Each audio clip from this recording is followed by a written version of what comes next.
10 years of my life disappeared into my parents' mortgage payments.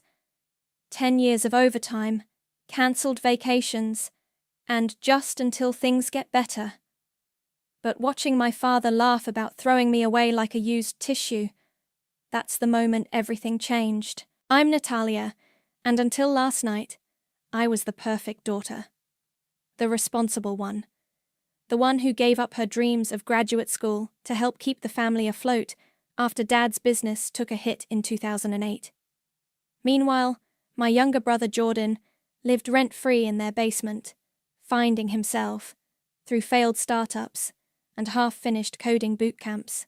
"Just help us through this rough patch," Mom would say, her eyes wide and pleading. "Your brother's still figuring things out." She'd squeeze my hand across their kitchen table, the same one where I'd done my homework as a kid. "You're so strong, sweetheart. So capable." I believed her. Every month, I'd transfer $2,800 to their account. Every Christmas, I'd smile when Jordan got the latest gaming console while I got discount bath sets. Every family dinner, I'd nod along as Dad praised Jordan's entrepreneurial spirit. Last night wasn't supposed to be different. I'd stopped by to drop off Mum's birthday present, a silk scarf I couldn't really afford. The lights were dim, but their voices carried from the kitchen. "She's such a sucker," Jordan was saying. My hand froze on the doorknob. "Did you see her face when I told her about my new business idea? She actually offered to help with startup costs." Dad's laugh, rough like sandpaper. "Well, that's what she's there for, isn't it? Once you're set up properly, we won't need her anymore." "What about the mortgage?" Jordan asked. "Please. By then, your crypto investments will have paid off, and if they don't, well, that's what the trust fund is for, the one she doesn't know about." I pressed myself against the wall, my heart thundering. The trust fund? My money. They'd been diverting my payments into a trust fund for Jordan. "You should have seen her last week," Jordan continued, going on about how she had to cancel her vacation because of unexpected expenses. Meanwhile, I'm booking my trip to Bali. "That's my boy." Dad's chair scraped against the floor. "Your sister's good at one thing, making money. Let her do what she's best at. Speaking of which, did you talk to that financial advisor friend of hers? The ex-boyfriend? Vincenzo?" "Yeah, he's on board. Said he'll help us manage her portfolio once she finally starts investing properly." My fingers dug into the gift bag, crushing the tissue paper. The scarf suddenly felt like a noose. Perfect. Dad's voice grew closer. "Anne keeps saying we should be more grateful, but honestly, Natalia's just doing what a daughter should. It's not like she has her own family to support." I backed away from the door, my designer heels, bought secondhand, silent on their expensive hardwood floors I'd helped pay for. Outside, the cool night air hit my face like a slap. My phone buzzed, a text from Mum. "Where are you, sweetie? Thought you were stopping by." I stared at the message, at the little heart emoji she'd added. All these years, I'd thought she was just weak, caught between Dad's schemes and Jordan's demands. But she knew. She had to know. Another buzz.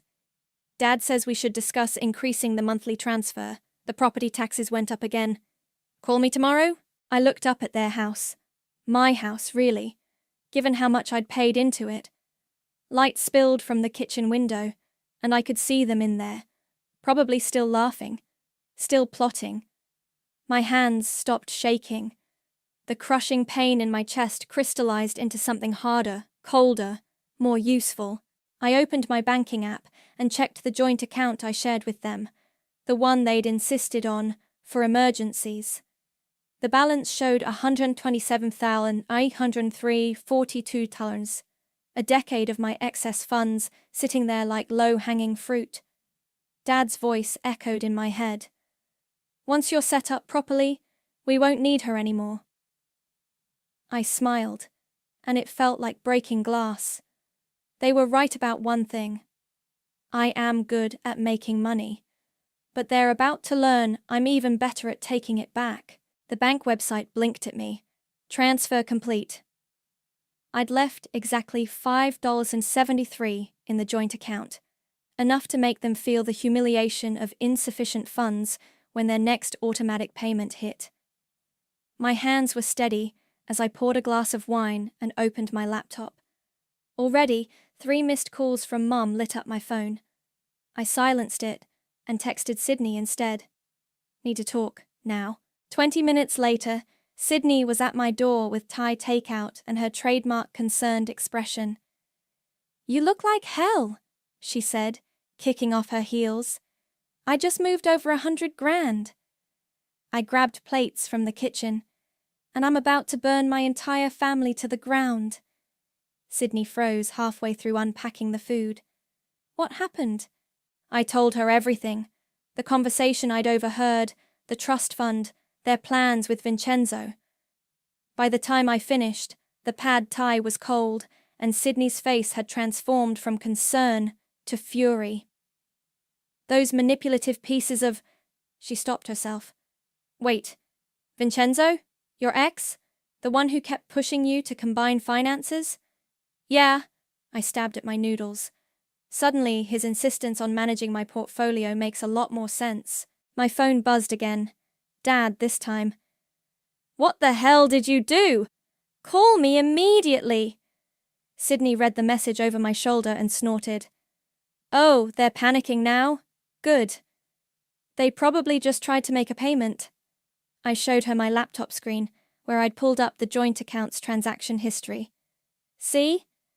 Every month for 10 years. Mortgage payments, property taxes, home improvements, even Jordan's car payments. Jesus. Sydney scrolled through the numbers. This is straight-up financial abuse. But moving the money, they could come after you legally. Let them try. I pulled out a folder I'd been keeping for years.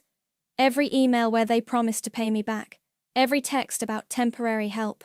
And this, I slapped down a document with my father's signature. A written agreement that all funds were loans to be repaid. You clever bitch, Sydney grinned. You've been planning this, not consciously, but I've always kept records. I took a long sip of wine. The question is, what now? Now? Sydney pulled out her phone. Now we call my friend Lillian. She's a probate lawyer who specializes in family financial disputes, and... She held up a finger as I started to protest. Before you say no, think about this. Do you want revenge, or do you want results? My phone lit up with a text from Jordan. Dad's having chest pains because of you. Hope you're happy, you selfish witch. Both, I said quietly. I want both. Sydney nodded and started dialing. Then let's do this right. Make them feel every single penny they stole from you. As she talked to Lillian, I opened my email. There, buried in my archived folders, was the last message from Vincenzo before we broke up. You're making a mistake, Nat.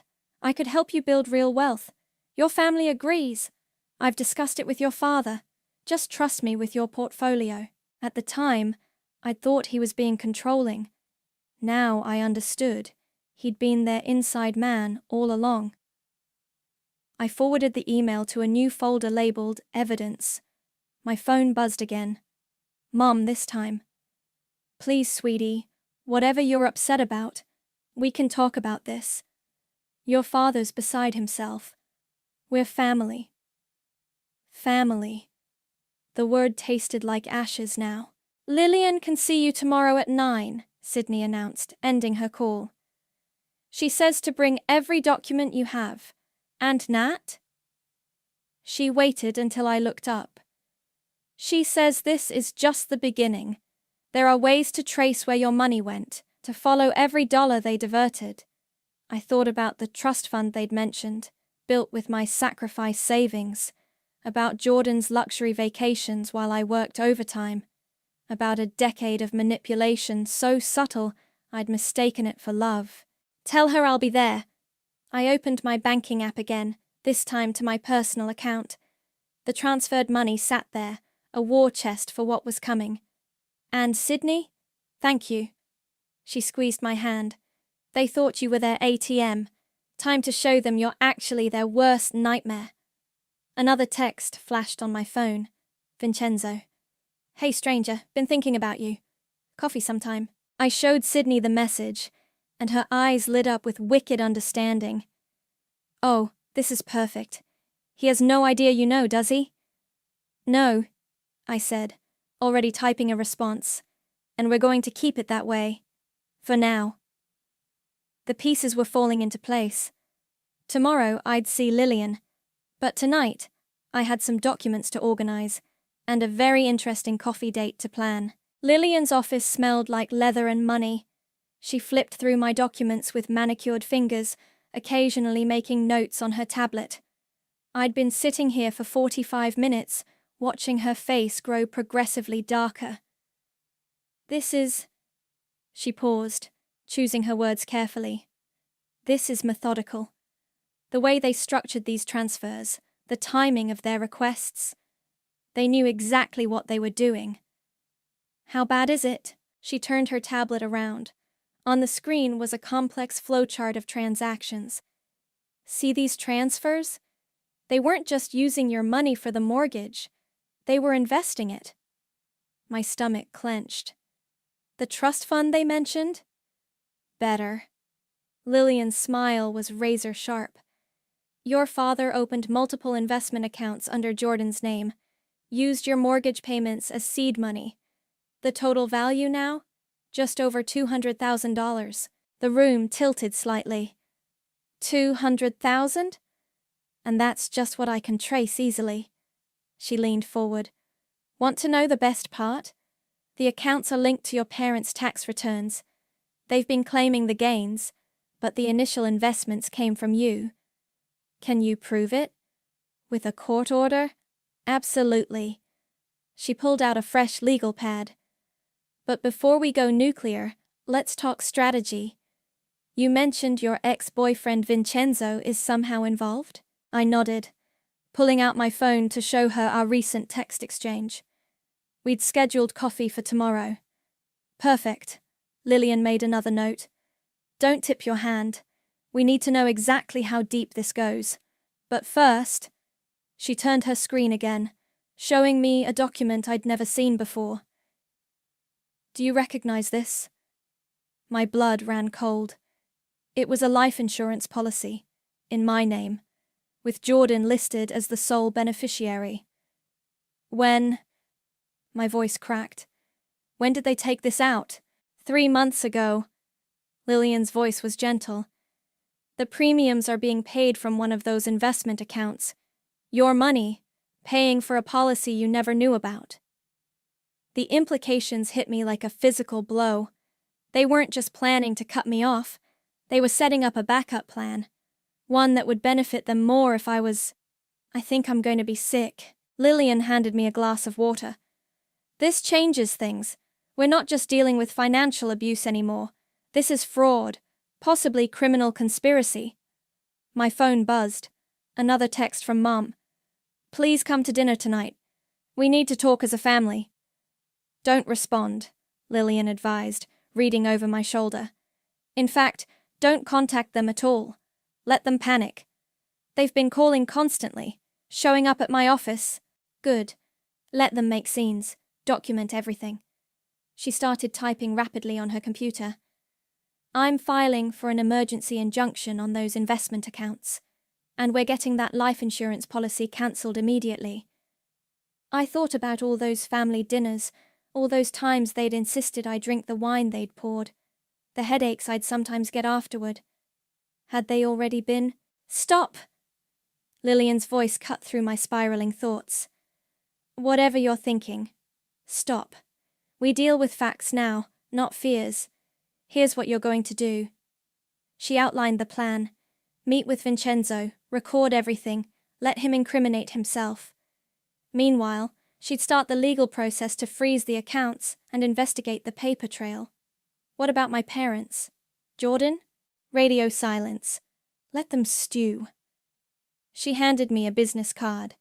This is a private investigator I trust. He'll document their reactions, their movements, every panicked conversation in public, every attempt to contact you. My phone buzzed again, Jordan this time. Mum's in tears. Dad can barely eat. Hope you're proud of destroying this family. Lillian read the message and smiled coldly. They're trying to guilt you. Classic abuser tactics. But here's what they don't understand. You're not their victim anymore. You're their reckoning. I stood up, gathering my documents. How long until they realize how much trouble they're in? Oh, they already know. That's why they're desperate to talk. She walked me to the door. But soon they'll learn the difference between family drama and federal fraud charges. As I left her office, another text came through, from Vincenzo. Looking forward to catching up tomorrow. I have some interesting investment opportunities to discuss. I showed it to Lillian, who was already reaching for her phone. I'm calling in a favor. Tomorrow's coffee meeting. You'll have backup nearby. Every word will be recorded. For the first time in days, I felt something close to calm. They'd spent years weaving their web, thinking I was just a fly. They never noticed I was a spider too. One more thing, Lillian called as I reached the elevator. Check your mail carefully.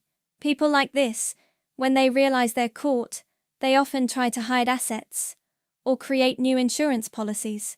The doors closed on her knowing smile, and I pressed the lobby button with steady hands. Tomorrow, I'd have coffee with a traitor. Tonight, I had some mail to sort through. The coffee shop buzzed with morning energy as Vincenzo slid into the seat across from me. He looked exactly the same. Expensive watch, calculated smile, perfect hair. 2 years ago, that smile made my heart race. Now it made my skin crawl.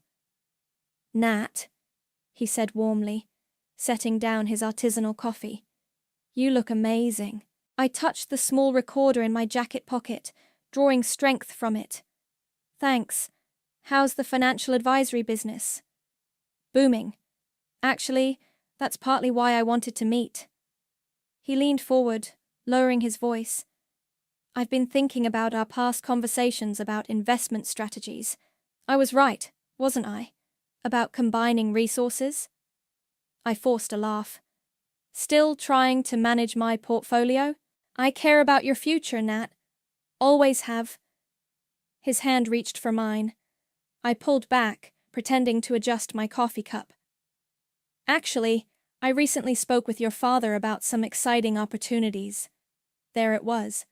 I kept my face neutral. Oh? When did you talk to my father? We've stayed in touch. He's worried about you, you know. Says you've been making some impulsive financial decisions lately. My phone buzzed. Right on cue. A text from Dad.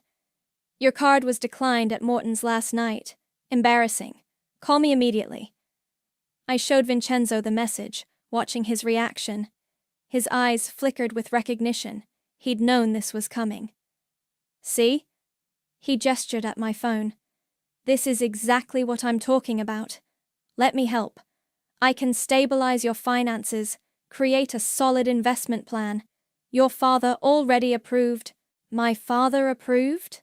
I interrupted, voice sharp. Why would my father's approval matter for my investments? Vincenzo backpedaled smoothly. I just meant he agrees it's a good idea. He mentioned you've been supporting the family. Admirable, but maybe not the best long-term strategy. And what would be a better strategy? Let me show you. He pulled out his tablet, pulling up some documents. I've drafted a preliminary plan. We transfer your assets to a managed account, my firm's naturally. Then we diversify into some specific funds I've selected. As he talked, I noticed his leg bouncing under the table. Nervous tell. He'd always done that when lying. Interesting, I said. And would these funds be similar to the ones you helped my father set up? The ones using my mortgage payments? His coffee cup froze halfway to his mouth. I don't know what you... Or maybe like the trust fund you helped them hide from me. I kept my voice conversational, even as his face drained of color. $200,000, Vincenzo. That's a lot of redirected money. Natalia, listen. No, you listen. I pulled out my phone, showing him the banking app. See this? Every transfer, every transaction. All traced and documented. Want to guess how many federal regulations you violated by helping them? He stood up so quickly, his chair scraped loudly. Several people turned to look. You're making a mistake. Your father won't— My father won't what? Keep paying you consulting fees? Too late. I smiled up at him. By the way, the SEC is very interested in unlicensed financial advisors who assist in fraud schemes. I wonder what they'll find when they audit your practice. You wouldn't dare. I already did. Check your office voicemail. His face contorted. For a moment, I thought he might cause a scene. Instead, he grabbed his coat with shaking hands. You're going to regret this, he hissed. Your whole family will. No, Vincenzo, you will. I held up my phone, showing the recording app. Every word of this conversation is already being transcribed and sent to my lawyer. Want to threaten me again? He practically ran from the coffee shop. Through the window, I watched him pull out his phone, probably calling my father. Perfect. Sydney emerged from a nearby table where she'd been sitting incognito. That was beautiful, she said, sliding into Vincenzo's abandoned seat. Did you see his face when you mentioned the SEC? Think he'll warn them? Oh, definitely. Your father's probably having a stroke right now. She checked her watch. Just in time for their monthly country club lunch, too. Very public venue for a meltdown. My phone started buzzing with texts. Dad. What have you done? Mom. Please stop this madness. Jordan. You psychotic bitch! I showed them to Sydney, who grinned. Right on schedule. Lillian's investigator is at the country club now, ready to document everything. Good. I stood up, gathering my things. Because Phase 2 starts tonight. The utilities? Every single one. I checked my own watch. By dinner time, their power, water, and cable will all be disconnected. Amazing how fast companies respond when you prove account fraud. Sydney's eyes gleamed. And the mortgage payment? Due tomorrow, with the joint account empty and their cards declined. I shrugged. I hear late fees are brutal these days. We walked out into the sunny morning, leaving Vincenzo's untouched coffee cooling on the table. In my pocket, the recorder held enough evidence to destroy his career, but that was just the beginning. Tonight, my family would learn what real consequences felt like. Lillian's conference room felt like a war room as we watched the security feed from my parents' meeting in the adjacent office. They'd come expecting to file emergency mortgage paperwork. Instead, they were walking into an ambush. Mrs. Hoffman, Lillian's voice came through the speakers, cool and professional. Mr. Hoffman, please, have a seat. My mother's hands twisted her designer purse, the one I'd bought her last Christmas. We were told this was about a mortgage modification? Not exactly. Lillian opened a thick folder. This meeting is about financial fraud, tax evasion, and criminal conspiracy. Dad's face reddened. Now see here. No, you see here. Lillian slid documents across the table. 10 years of diverted mortgage payments, investment accounts opened with fraudulent documentation, and this. She produced a copy of the life insurance policy. Care to explain why you took out a policy on your daughter without her knowledge? Mom's face went white. That's not. We were just trying to protect the family. By planning your daughter's death? How dare you? Dad slammed his hand on the table. We would never. Really? Lillian played an audio clip, my conversation with Vincenzo. Dad's face changed from red to grey as his own name came up repeatedly in the recording. That proves nothing, he stammered. No? Then perhaps these will. More documents appeared. Bank statements showing systematic theft, emails discussing how to manage your daughter's assets without her knowledge, and my personal favorite, she held up a printed conversation. Text messages between you and your son discussing how to, quote, get rid of the problem once the trust fund matures. In the observation room, Sydney squeezed my hand. On screen, my mother had started crying. We can explain, she sobbed. We only wanted to steal from your daughter? Lillian's voice could have frozen hell. To potentially harm her for insurance money. The FBI is very interested in that part, by the way. Dad stood up so fast his chair toppled. This is ridiculous. Where is Natalia? We demand to speak with her. Your daughter isn't here, Lillian smiled. But her lawyers are, and her evidence is. The question is, what are you going to do about it? Is this blackmail? Dad sputtered. This is consequence. Lillian opened another folder. Option 1. You sign these papers. Full confession, complete asset disclosure, immediate transfer of all fraudulent accounts back to Natalia. You walk away broke but free. And option 2? Mom whispered. I make a phone call, and federal agents arrive to discuss insurance fraud and conspiracy charges. Your choice. Dad reached for the papers, then hesitated. We need to think about this. You have 30 seconds. This is outrageous! He grabbed his coat. Come on, Anne. We're leaving. That would be unwise. Lillian pressed a button on her phone. Security? 2 large men entered the room. Sir, please sit down. Federal agents are already en route. Mom collapsed into tears. Fletcher, please, just sign it. Listen to your wife, Lillian advised. Because once those agents arrive, this generous offer disappears. In the observation room, I watched my father age 10 years in 10 seconds. His hands shook as he reached for the papers. Initial here, Lillian pointed. And here. This transfers the trust fund back to Natalia. This surrenders all claim to the property. This is your confession. Page after page, signature after signature. Mum could barely hold the pen through her sobs. When it was done, Lillian gathered the papers. You'll be hearing from the tax authorities shortly. I suggest getting your own lawyers. Good ones. Can we at least talk to Natalia? Mom pleaded. Your daughter. Lillian's smile was arctic. She's watching everything. Has been all along. Would you like to say something to the camera? They both looked up, finally noticing the small lens in the corner. Mom reached toward it, mouth opening. I switched off the feed. You okay? Sydney asked softly. Better than okay. I turned to Lillian as she entered our room. Is it done? Signed and notarized. She handed me the folder. The trust fund transfers tomorrow. They're completely cut off. My phone buzzed. Jordan. What the fuck did you make them sign? Dad's having chest pains for real this time. Your brother's next, Lillian said, reading the message. The IRS is particularly interested in his role in all this. Good. I stood up, gathering my things.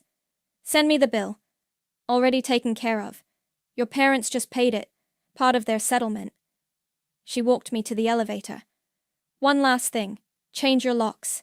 People like this, they don't go quietly. As if on cue, another text from Mum. You've destroyed us. I hope you're satisfied. You're no longer our daughter.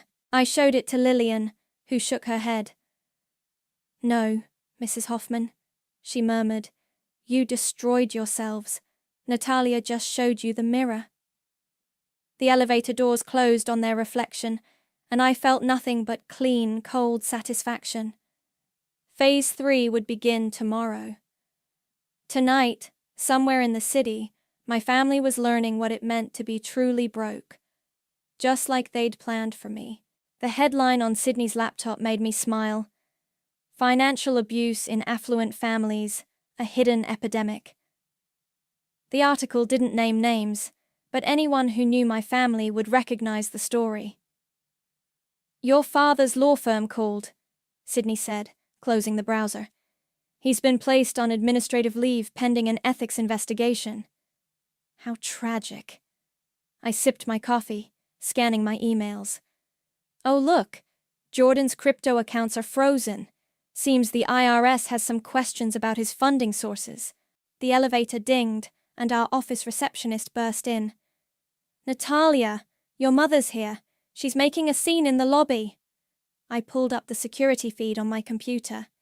There was Mom, designer clothes now wrinkled, mascara streaking her face as she waved papers at the security guard.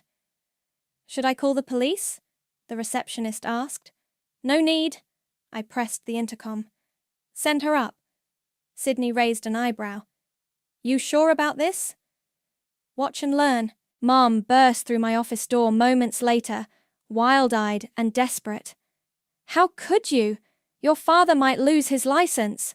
Jordan's accounts are frozen. We can't even pay our electric bill. Sounds stressful. I kept my voice neutral. Maybe Jordan can get a job? He's your brother. She slammed her hands on my desk.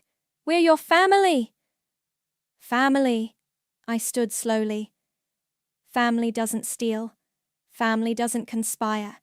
Family doesn't take out life insurance policies without consent. That was your father's idea. I never... Never what? Never knew. Never participated. I pulled out my phone, played a recording. Her voice, discussing with Dad how to handle me once Jordan was set up. She collapsed into a chair, deflating.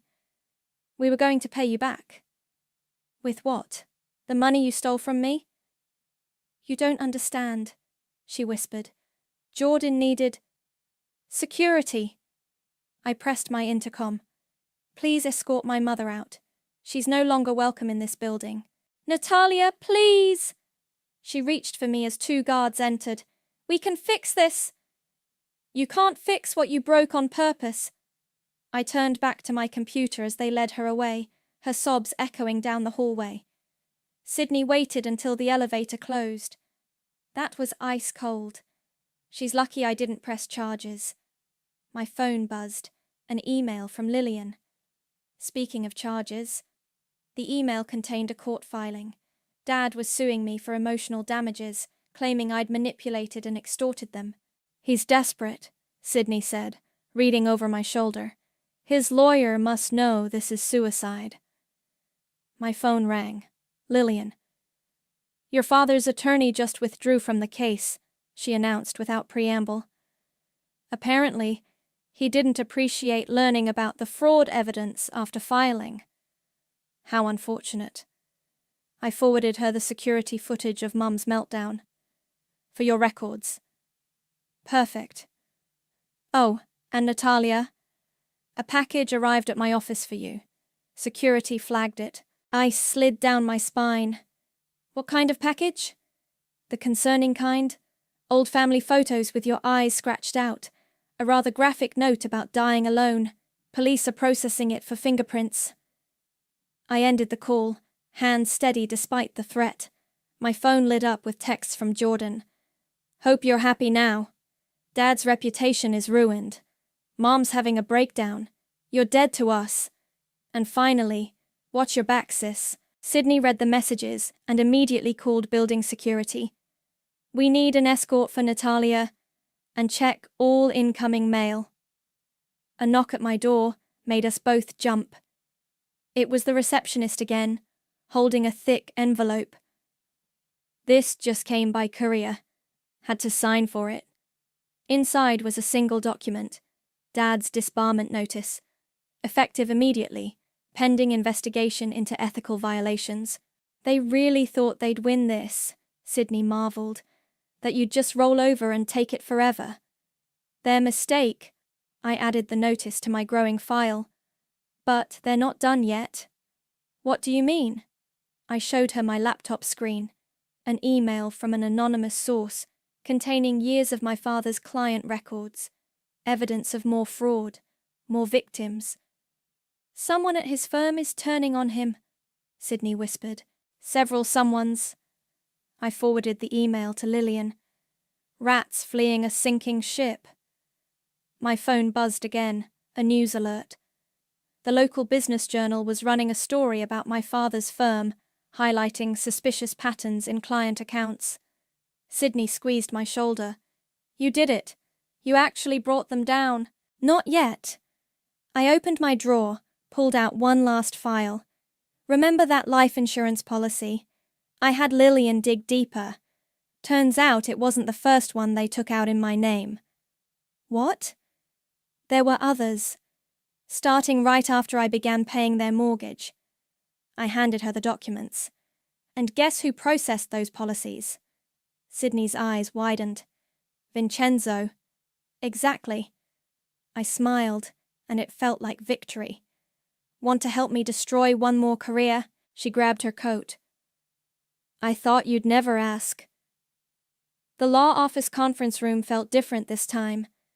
My family sat on one side of the table, thinking they were here for a settlement negotiation. Vincenzo sat apart from them, sweating in his expensive suit. Lillian stood by the door, watching like a hawk. Before we begin, Dad announced, trying to sound authoritative despite his rumpled appearance, we want to discuss dropping all charges, returning to the status quo. Interesting proposal. I entered the room slowly, making them all jump, but I have a counteroffer. Mom reached for me. Sweetie, please. Don't. My voice could have frozen fire. First, let's review what we know. I nodded to Lillian, who started playing audio recordings through the room's speakers. Conversations between Dad and Vincenzo about managing my assets. Mom discussing insurance policies. Jordan laughing about stealing my money. Stop this, Dad demanded. Why? Uncomfortable hearing your own voice plotting my financial destruction? I turned to Vincenzo.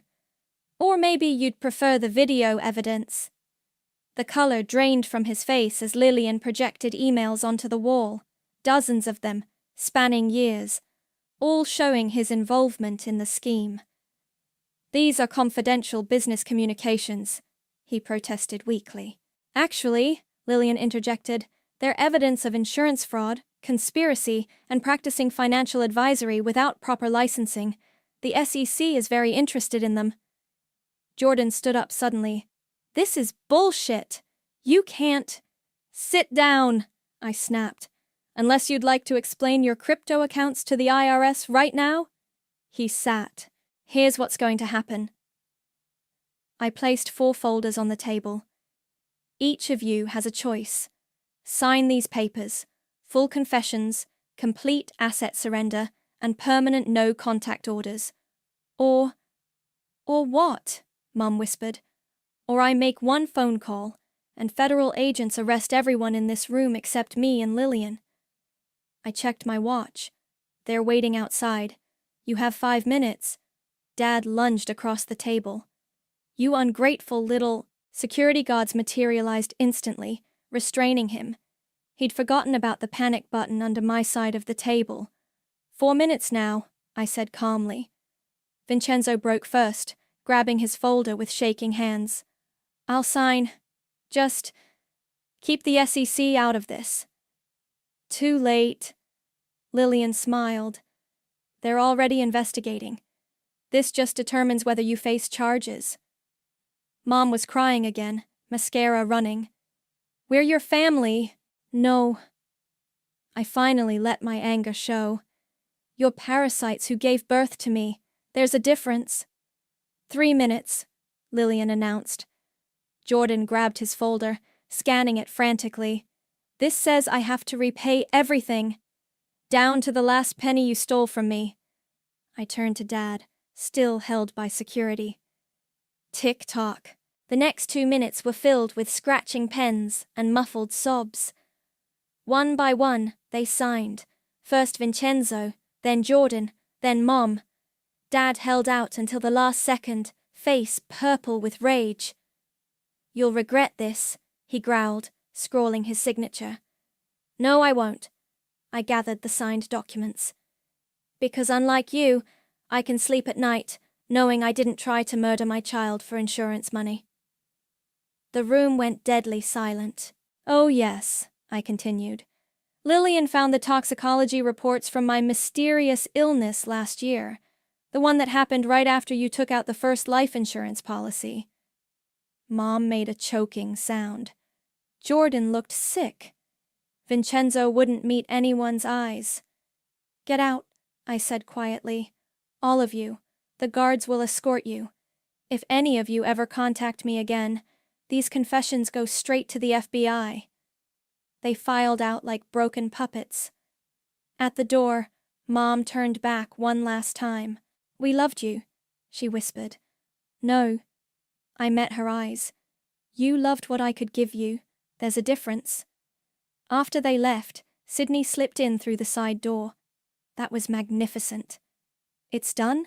I asked Lillian. She nodded, checking her phone. Transfer orders are executed, their accounts are drained, assets frozen. They'll be lucky to keep their clothes. And Vincenzo? SEC agents are waiting at his office. He'll never work in finance again. My phone buzzed. An email from a headhunting firm I'd contacted weeks ago. A position had opened in their Copenhagen office. Fresh start, ocean away. Take it, Sydney said, reading over my shoulder. You've earned it. What about them? I gestured at the door where my family had disappeared. They made their choices, Lillian said firmly. Now they can live with them. I looked around the conference room one last time, where my family had sat, where they'd signed away their comfortable lives, where I'd finally broken free. You're right. I opened the email, clicked, accept offer. Time for me to make my choice too. Behind me, through the window, I could see them in the parking lot. Huddled together, broken, defeated. Finally facing the consequences of their actions. I turned away. I had a flight to book. The Copenhagen winter sunset paints my office in shades of gold and purple as I finish another successful quarter. My team is celebrating downstairs, but I need a moment alone with my thoughts and my laptop. A notification pops up. Sydney's calling. Have you seen the news?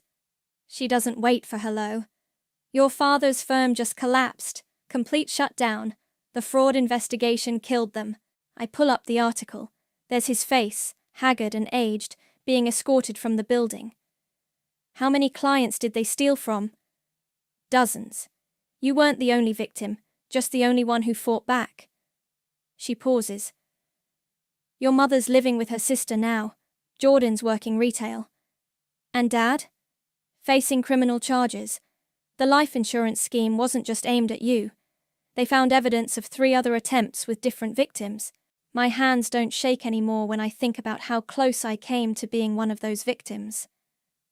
What about Vincenzo? Oh, you'll love this. He tried to flee to Mexico, got caught at the airport. He's cooperating with investigators now, telling them everything about your father's operation. A knock at my door.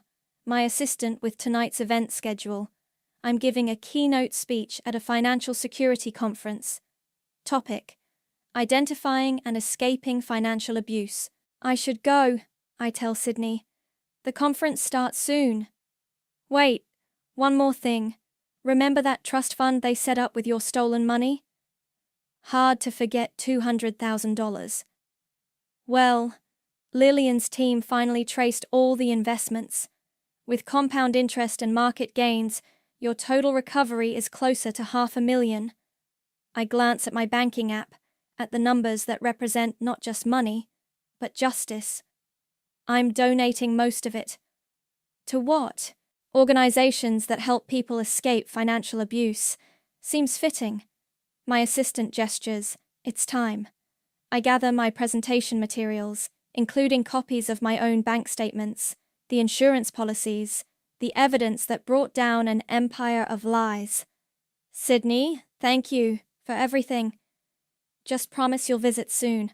Copenhagen's too far. Actually, I smile, looking at the travel itinerary on my screen. I booked a flight home next month. Not to see them, never again, but to help Lillian with a new project. Oh? We're starting a consulting firm, helping people identify and escape financial predators. Turns out my story struck a nerve. We already have a waiting list. Another knock. The conference organizer this time. The audience is ready. Go give that speech, Sydney says. Show them what survival looks like. I end the call and walk to the auditorium. The room is packed, hundreds of faces looking up expectantly. My presentation opens with a simple bank statement. The first mortgage payment I ever made for my parents. Financial abuse doesn't always look like stolen credit cards or forged checks, I begin. Sometimes it looks like family. Sometimes it wears the mask of love. In the back of the room, I spot a familiar face, Lillian, who flew in for this moment. She nods encouragingly. My family spent 10 years grooming me as their personal ATM. They nearly killed me for insurance money.